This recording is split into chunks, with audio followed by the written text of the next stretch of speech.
Globes, latitudes and longitudes. इस chapter में नया बहुत सारा टर्म्स आएगा, तो थोड़ा हम ब्रीफ में एक बार खुद ही एक्सप्लेन कर देते हैं। जैसे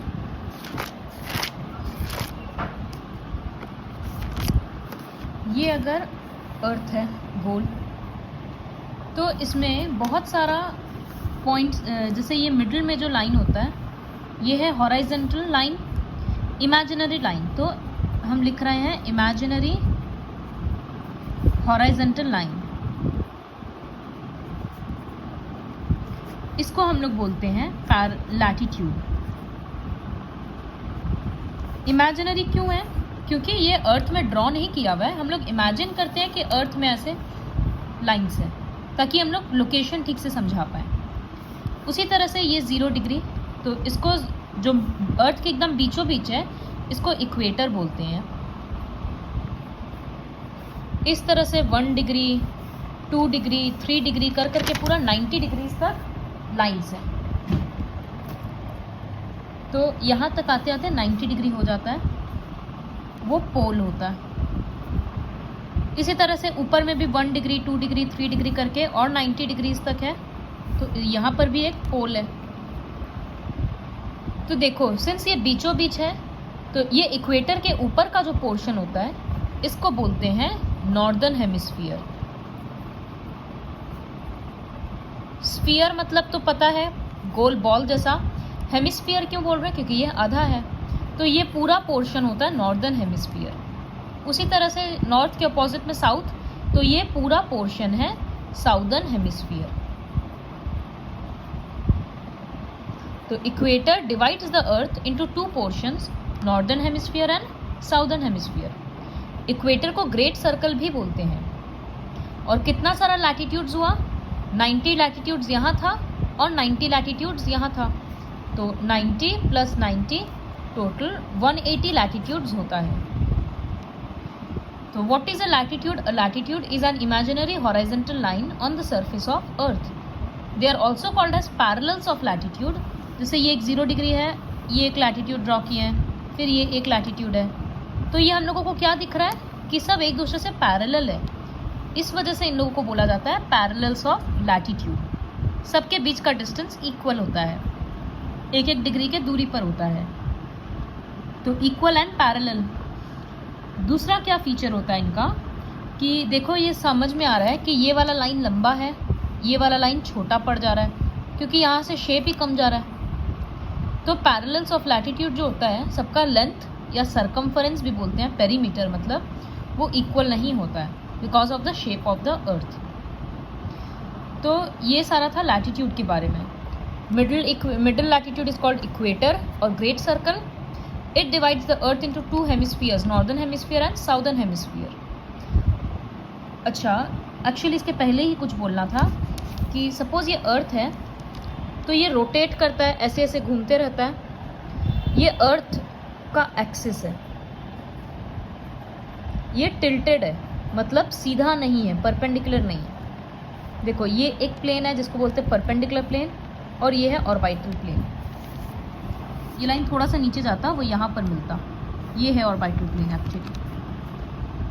तो ये जो एक्सिस है ये टेढ़ा हो रखा है। कितना डिग्री टेढ़ा है? ये इतना डिग्री टेढ़ा है। तो ये डिग्री का मेजरमेंट है 23.5 डिग्री। किस तरफ झुका हुआ है? सीधा था, होना चाहिए था, बट वो उस तरफ झुक गया, तो इसको बोलते हैं ऑर्बिटल प्लेन।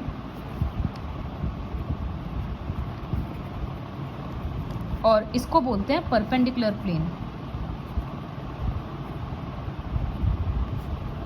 तो अर्थ का एक्सिस क्या हुआ? 23.5 डिग्री झुक गया टुवर्ड्स ऑर्बिटल प्लेन। ये सब सारा बात ये बुक में ऑलरेडी लिखा हुआ है। See, orbital plane, great circle, northern hemisphere, southern hemisphere, और सब कुछ लिखा हुआ है। एक और बात है कि अर्थ का जो शेप है वो कंप्लीट स्फीयर नहीं है।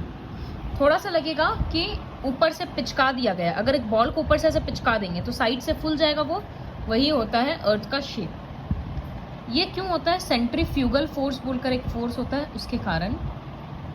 वो उतना अभी समझ में नहीं आएगा, तो तुम सिर्फ सेंट्रीफ्यूगल फोर्स के थ्रू ही लर्न कर लो। The flattened shape and bulges at the equator, bulge मतलब इक्वेटर के पास निकल जाता है, पोल से थोड़ा सा चिपक जाता है, फ्लैट हो जाता है। ऐसा क्यों होता है तो तुम सिर्फ लर्न कर लेना, ड्यू टू सेंट्रीफ्यूगल फोर्स। इस शेप को जियोइड शेप भी बोलते हैं, जियोइड, वो भी बुक में लिखा है। तो ये सारा पोर्शन पढ़ा दिए। फिर है कि कुछ पैरेलल्स ऑफ लैटिट्यूड बहुत इंपॉर्टेंट है। जैसे फिर से अगर ड्रॉ करेंगे तो ये अर्थ है, इसको बोले थे इक्वेटर पे 0 डिग्री, फिर 1 डिग्री 2 डिग्री 3 डिग्री करके बहुत सारा लाइंस होगा। तो 23.5 डिग्री और 66.5 डिग्री, वो एक्चुअली थोड़ा सा और ऊपर ही होता। रुको,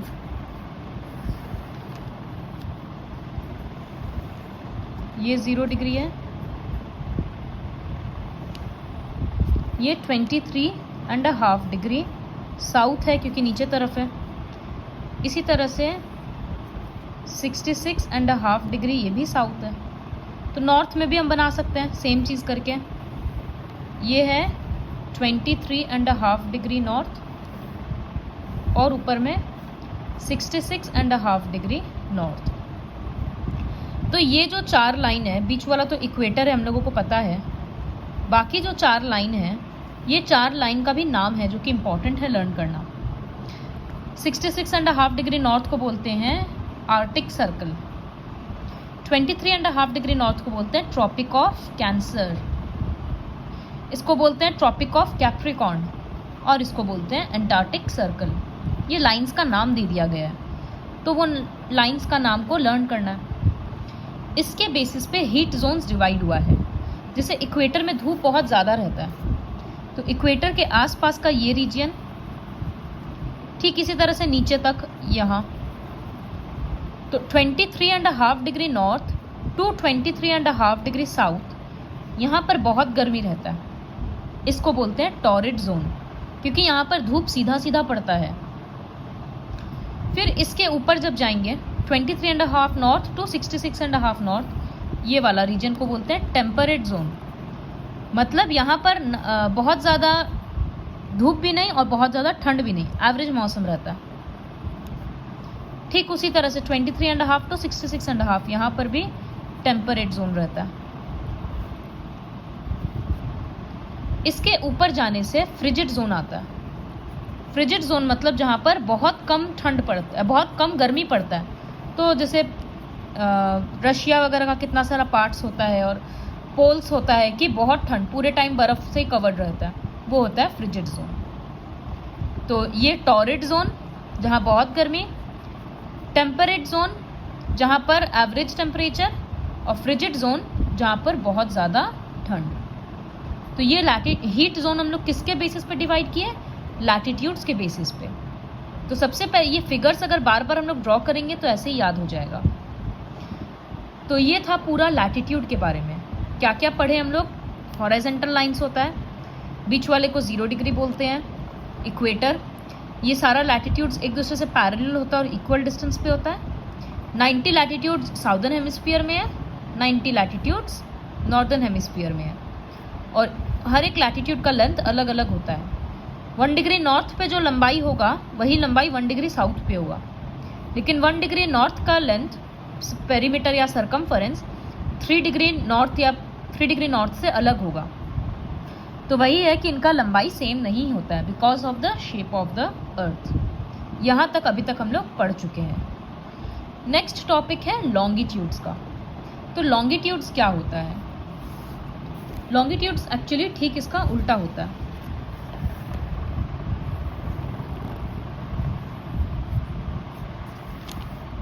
ये हम लोग एक्चुअली आधा ही दिखा पाएंगे। लॉन्गिट्यूड्स होता है इमेजिनरी वर्टिकल लाइंस, वो पैरेलल लाइंस था, हॉरिजॉन्टल लाइंस था, ये इमेजिनरी वर्टिकल लाइंस है, लंबा लंबा में। वो पैरेलल क्यों था? क्योंकि फिगर से ही समझ में आ रहा था।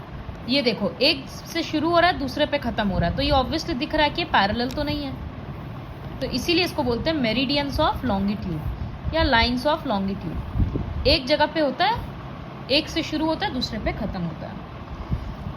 तो इसी तरह से अर्थ का पीछे वाला हिस्सा में भी ऐसे ही लाइन्स है, जिसे हम लोग 0 डिग्री इक्वेटर बोलते थे।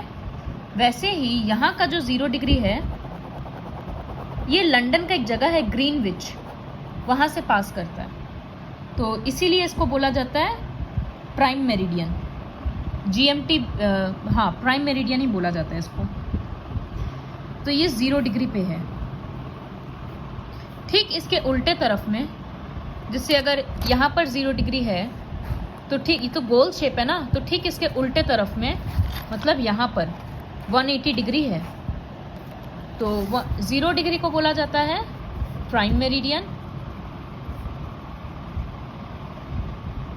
और 180 डिग्री को बोला जाता है इंटरनेशनल डेट लाइन।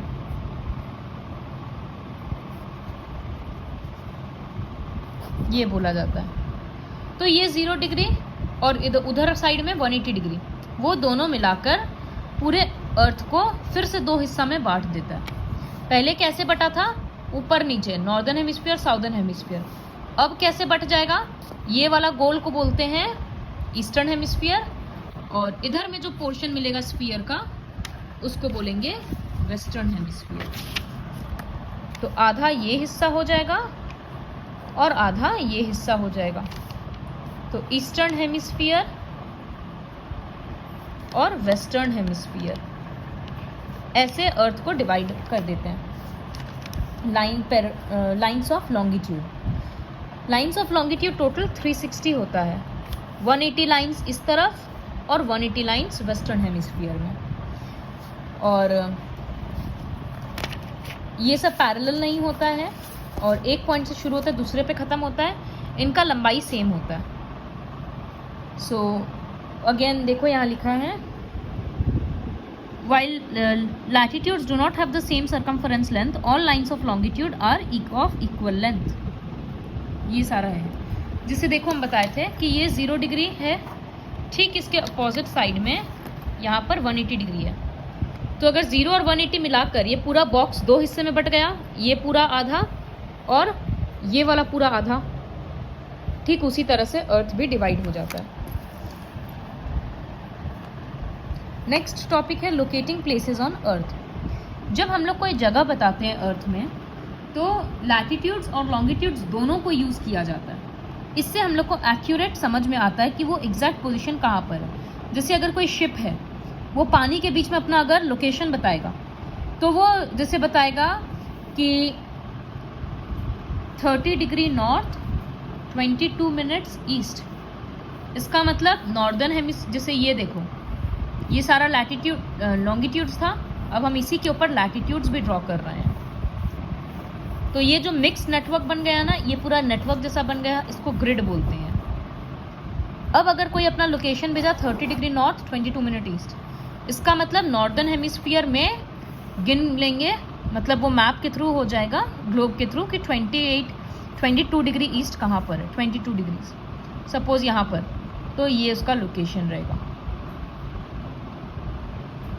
ये उसी तरह से और एक्यूरेट होने के लिए डिग्रीज को फर्दर, जैसे अगर वो थोड़ा सा इस लाइन से पार हो जाता, तब वो 23 भी नहीं बोल पा रहा है, तो वो क्या यूज़ करते हैं, जैसे हम लोग स्केल में कर लेते ना, 1.4 सेंटीमीटर, 1.5 सेंटीमीटर, 1.7 सेंटीमीटर, उसी तरह से यहाँ पर जैसे करते हैं 77 डिग्री 12 मिनट, इसको 12 मिनट्स बोलते हैं ये वाले साइन को। तो वो लोग ऐसे ही यूज़ करता है। तो क्लियरली समझ में आ रहा है कि ऐसे कोऑर्डिनेट से पॉइंट करना कितना इजी होता है।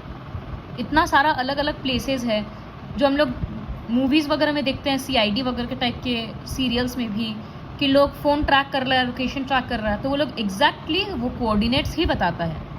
फिर वो लोग अपने सिस्टम के थ्रू देखता है कि ये कोऑर्डिनेट में कौन सा जगह है, इससे एग्जैक्ट लोकेशन मिलता है किसी भी जगह का। तो ये इम्पोर्टेंस है ग्रिड का। देखो फोटो में ग्रिड दिख रहा है। नेक्स्ट है फाइंडिंग टाइम। एक बहुत छोटा सा कैलकुलेशन है।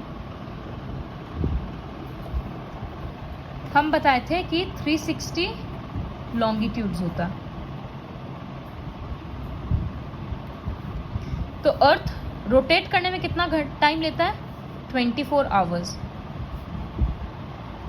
24 आवर्स का क्या मतलब होता है? 24 इंटू 60 मिनट्स, तो 24 इंटू 6 1440 मिनट्स हो रहा है। इसका मतलब 360 लॉन्गिट्यूड्स को क्रॉस करने में लगता है इतना मिनट। तो time taken to cross 1 longitude, ये कितना होगा? 1440 बाई 360, 0 कट गया, 36 4 आ रहा है, तो 4 मिनट्स लग रहा है।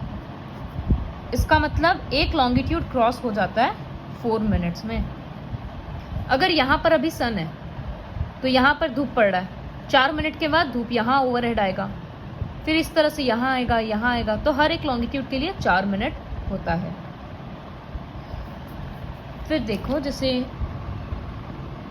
ये यहाँ क्लियर नहीं है, एक्चुअली फोटो कट चुका है बहुत, तो ये वाला पैराग्राफ तुमको थोड़ा सा खुद पढ़ना होगा। अगर यहाँ पर सन है इसलिए यहाँ पर येलो पोर्शन हो रखा है, कोई पोजीशन यहाँ पर है तो पूरा सन यहाँ पर होने से, जैसे वेट,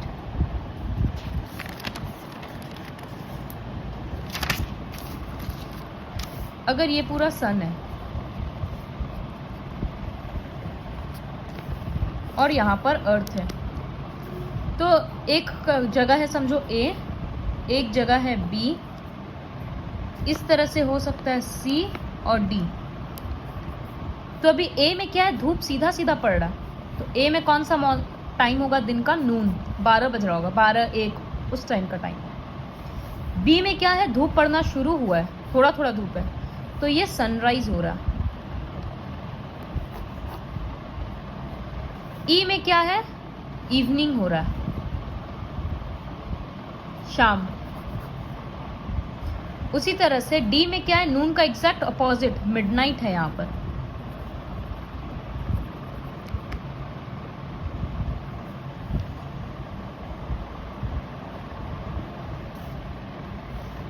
फिर इसमें भी बोल सकते हैं कि सनराइज होने वाला है, उस तरह से भी बोल सकते हैं।